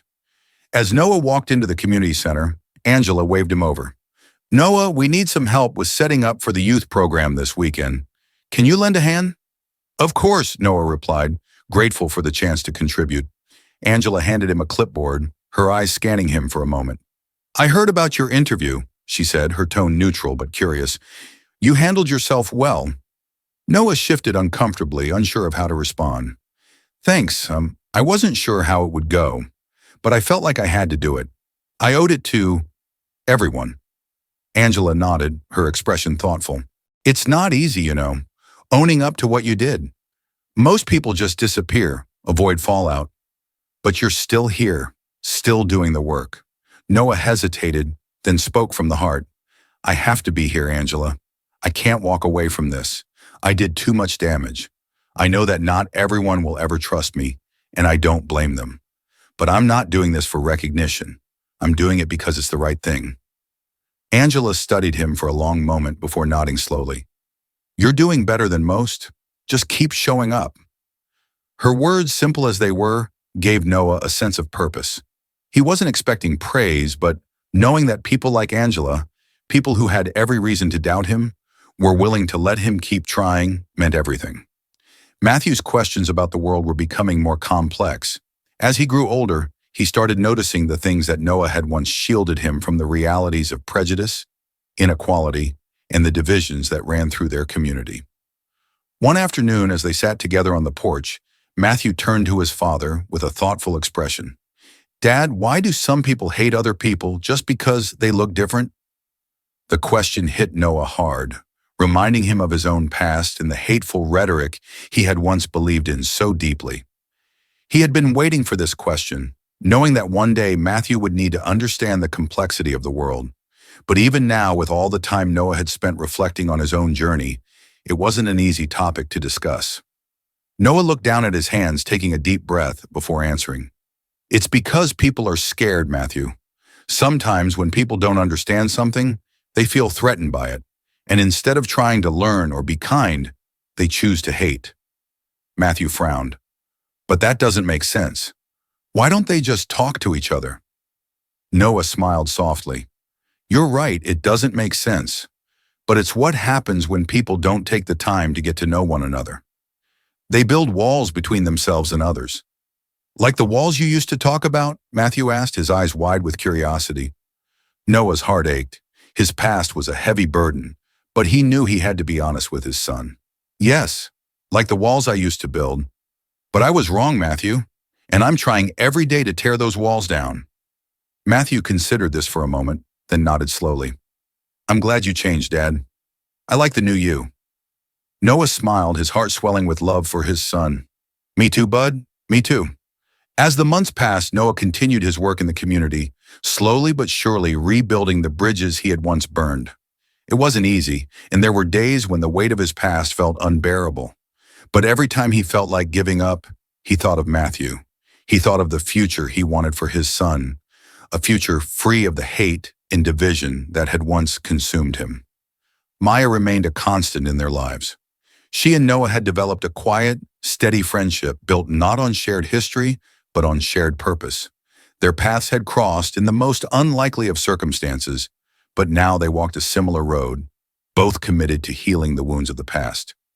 One evening, as they sat on the porch together, watching Matthew play in the yard, Noah turned to Maya with a thoughtful expression. Do you think it's possible to really fix what I've done? Maya glanced at him, her eyes soft but serious. It's not about fixing, Noah. It's about doing better. You're never going to undo the past, but you can make sure that the future looks different. Noah nodded, her words sinking in. I just want to make sure that Matthew doesn't grow up carrying the same hate I did. Maya smiled, a soft, reassuring smile. You've already started that. Matthew's growing up in a different world than you did because of the choices you've made. Noah looked out at his son, his heart swelling with hope. I hope you're right. Maya placed her hand gently on his arm. I know I'm right. You've changed, Noah, and that change, no matter how hard, will ripple out into the world. It already has. As the sun dipped below the horizon, casting the sky in shades of pink and orange, Noah felt a sense of peace he hadn't felt in years. His journey was far from over, but for the first time, he believed that he could keep walking this path. Not alone, but with the support of those around him. The road ahead was long, and there would be challenges and setbacks. But Noah was ready. He had torn down the walls that had once defined him, and now he was building something new, something stronger, more resilient. A bridge not just to his own redemption, but to a future where people could come together, learn from one another, and heal. Noah King had spent the last year working toward reconciliation, but the road ahead remained challenging. The more visible his efforts became, the more intense the reactions from his old circle and the wider community. Some of Noah's former followers had turned against him violently. Threats arrived in the mail, anonymous phone calls filled with vitriol, and whispers followed him wherever he went. But what stung the most wasn't the hate he received from those who were still immersed in the toxic world he had left behind. It was skepticism from those he was trying to help. As much as Noah had begun to build new relationships, he could sense the doubt in the eyes of many. Even people who supported his transformation, like Angela and Maya, approached his efforts with caution. They understood that real change didn't come quickly, that words alone couldn't erase the damage he had done. One day, Noah attended a town hall meeting focused on racial justice, where he hoped to listen, learn, and contribute. The air in the room was thick with tension as activists, local officials, and community members gathered to discuss the way forward. Noah sat in the back, keeping a low profile as he listened to the impassioned speeches. After the formal discussion, a group broke off for smaller conversations. Noah approached one circle of people hesitantly, hoping to engage. As he neared, he overheard part of the conversation. His name was brought up. King? One man scoffed. Yeah, I heard he's trying to make amends or whatever. But come on, the guy used to lead hate groups. You think he can just apologize and call it even? Another woman shook her head, her arms crossed defensively. He's not one of us. Not now, not ever. You can't undo that kind of harm. People died because of what he preached. Families were destroyed. We can't just welcome him with open arms.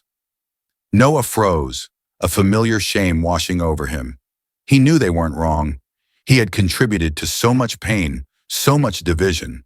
But the stark reminder of it, hearing it spoken so openly, was a punch to the gut. He quietly stepped away from the group, retreating to the edge of the room. As the voices of the conversation faded into the background, Noah felt the overwhelming urge to leave. Maybe he didn't belong here after all. Maybe they were right. Maybe redemption wasn't for people like him. But then he spotted Maya, standing near the exit, engaged in a conversation with Angela. She caught his eye and gave him a small nod, as if to say, "I see you. Keep going." That simple acknowledgement gave Noah the strength to stay, even when every fiber of his being wanted to turn around and walk out the door. A week later, a letter arrived in the mail. It was addressed to Noah, but the handwriting was unfamiliar. When he opened it, his breath caught in his throat. It was an invitation. The letter was from Sarah Whitfield, a woman whose brother had been killed at one of the rallies Noah had led years ago. Noah had never known her personally, but he knew her story well. Her brother James had been an outspoken advocate for racial justice, and he had attended one of Noah's rallies to protest the message of hate being spread. In the chaos that followed, violence had erupted, and James had been caught in the crossfire. Sarah's letter was brief, but its impact was immense. "Mr. King, I've watched your attempts at reconciliation from afar. I know you're trying to make amends, but I need you to understand that the damage you cause can't be undone with words or apologies. My brother is gone because of the hate you spread, but I'm not writing this letter to attack you. I'm writing because I believe that healing is possible, even if forgiveness feels out of reach. I'm organizing a memorial for my brother this weekend, and I would like to invite you to attend. Not as a guest, but as someone who needs to see, firsthand, the pain left in your wake. This isn't about making peace, it's about truth. You need to face what you've done." Sarah Whitfield. Noah's hands trembled as he reread the letter. He had known that the consequences of his past would catch up with him sooner or later, but the reality of it was sobering. Attending the memorial felt daunting, painful even, but he knew he had to go. This was what reconciliation truly looked like, facing the people he had hurt, even when it hurt him too. The day of the memorial arrived, and Noah felt a heaviness in his chest as he drove to the park where it was being held. He didn't know what to expect. Would Sarah want him to speak? Would others know who he was? Would they reject him in sight? When he arrived, the park was already filled with people. There were photos of James Whitfield displayed on easels, pictures of him laughing, smiling, surrounded by family and friends. A few candles had been placed near the display, and a large group of people stood in a circle, listening as one of James's friends spoke about his life. Noah stood at a distance, feeling out of place. He had been invited, but he felt like an intruder, an unwelcome presence in a space meant for grieving, not for redemption. After the friend finished speaking, Sarah Whitfield stepped forward. Noah recognized her from the photos he had seen in news reports, but in person, she seemed smaller, more fragile. Yet there was strength in her eyes that shook him to his core. "As most of you know," Sarah began, her voice steady but emotional, "we're here today to remember my brother James. He was a light in this world, someone who fought for what was right, who stood up for others, even when it cost him his life." Her voice wavered, but she pressed on. "But we're also here to confront the truth. James was taken from us because of hate. Hate that was preached and spread by people who didn't know him, who didn't care to know him. People like Noah King." Noah's stomach twisted as his name was spoken.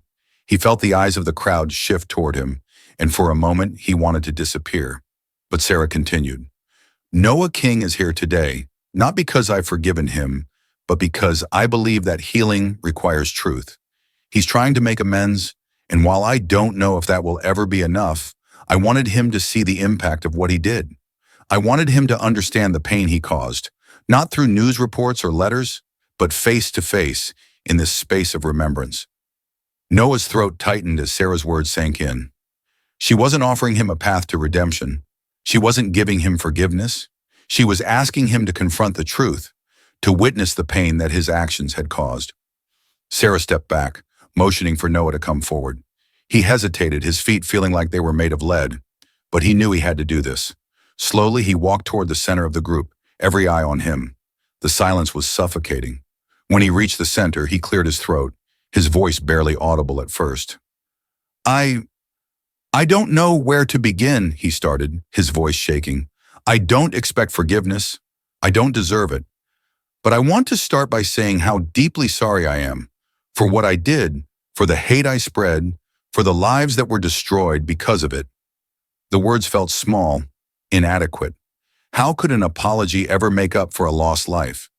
I know I can't undo what happened to James, Noah continued, his voice thick with emotion. But I want to stand here today and take full responsibility for my part in the violence that took him from you. I didn't pull the trigger, but my words, my actions, they fueled the fire that led to his death. And for that, I will carry this guilt for the rest of my life. Tears welled in Noah's eyes, and he blinked them back, his heart aching. I'm not here to ask for forgiveness. I'm here because Sarah invited me, because I needed to see, needed to understand the full weight of what I did. For a moment, the only sound was the wind rustling through the trees. Noah didn't know what to expect. Maybe they would tell him to leave. Maybe they would reject his words as hollow. But then Sarah stepped forward again, her eyes glistening with tears. I don't know if I'll ever forgive you, she said quietly, her voice raw. But thank you for coming. Thank you for facing this. Noah nodded, his throat too tight to speak. The crowd remained quiet, the weight of the moment hanging heavy in the air. In that silence, Noah felt something shift. It wasn't absolution, it wasn't forgiveness, but it was acknowledgement. It was the beginning of a long, painful process, a step toward healing that required truth above all else. In the weeks following the memorial, Noah found himself replaying the events of that day over and over in his mind. He had stood in front of a group of people whose lives he had irrevocably changed for the worse, and they hadn't driven him away. They hadn't embraced him, but they had listened. That in itself felt like a small victory, but it also reminded him how far he still had to go. Noah had been attending more community events, putting himself in spaces where he knew he would be met with skepticism or outright hostility.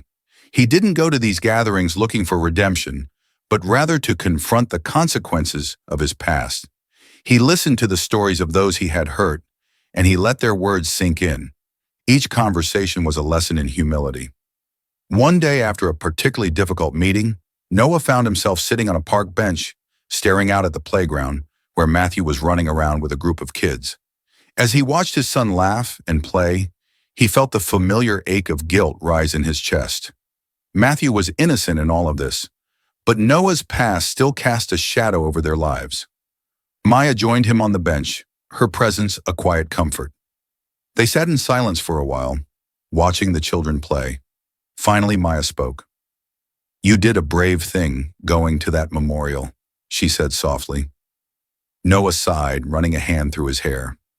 It didn't feel brave. It felt necessary. It was the least I could do. Maya nodded, her eyes thoughtful. Maybe, but necessary doesn't always mean easy. Noah glanced at her, his voice heavy with emotion. I don't know if I'll ever be able to make up for what I did. I don't know if I'll ever be able to heal the damage I caused.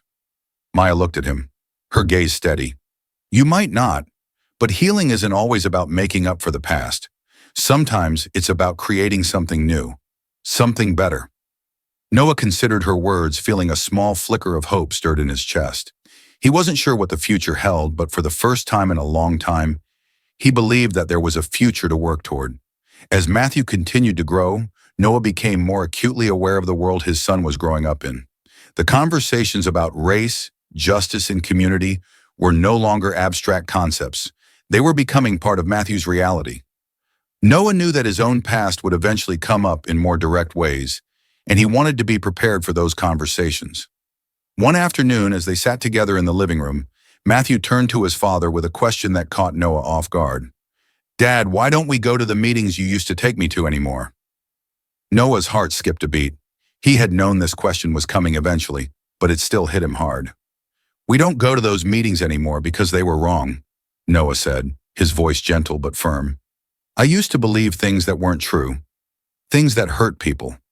I took you to those meetings because I thought I was teaching you the right thing, but I wasn't." Matthew frowned, confusion clouding his young face. "But why did you believe those things?" Noah took a deep breath, trying to find the right words. "Because sometimes people believe things because they're scared, or because that's what they've been taught. I was wrong, and I see that now. And I'm sorry for taking you to those meetings. I want you to grow up in a world where people are treated with kindness and respect, no matter what they look like or where they come from." Matthew nodded slowly, processing his father's words. After a moment, he looked up at Noah with wide, innocent eyes. "I like that world better." Noah smiled, his heart swelling with love and hope. "So do I, Matthew. So do I." The journey of redemption was long, winding, and often painful, but for the first time, Noah King felt like he was truly on the right path. He knew that he would never be able to erase the past, but he could shape the future. And that future began with Matthew, with the community he was working to rebuild, and with the people, like Maya, who had stood by him even when he didn't deserve it. One evening, as the sun set over the city, casting a golden glow over the rooftops, Noah stood on the porch, watching the sky change colors. Maya joined him, as she often did, and they stood together in comfortable silence, watching the world move on. "I've been thinking," Noah said quietly, his voice thoughtful, "about starting a program for kids, teaching them about empathy, kindness, and how to break down walls before they are even built. I don't know if it's something people would trust me with, but I feel like it's something I need to do." Maya smiled softly, her eyes reflecting the fading light. "I think that's a beautiful idea, and I think people will trust you with it, Noah. You've shown them that you're willing to do the hard work." Noah nodded, feeling a sense of peace settled over him. "I hope so. I want to make sure Matthew, and every other kid, grows up in a better world than the one I helped to create." Maya placed a hand on his arm, her voice filled with quiet certainty. "You're already doing that." As they stood together, watching the last rays of sunlight disappear behind the horizon, Noah felt something shift inside him. He wasn't done with his journey. There was still so much work to do, so many bridges left to rebuild. But for the first time, he felt like he was building something that would last. It wasn't just about redemption anymore. It was about creating a legacy of change, a legacy that would outlast him, and one that would give Matthew and the world a chance at something better. If you enjoyed this powerful journey of redemption and the lessons on change, empathy, and healing, make sure to like this video and subscribe to the channel for more stories like this one. Stay tuned for more content that dives deep into human experiences, transformation, and finding hope even in the darkest times. Hit the notification bell so you never miss an update, and feel free to leave a comment below with your thoughts about what moved you the most and what kind of stories do you want to see next.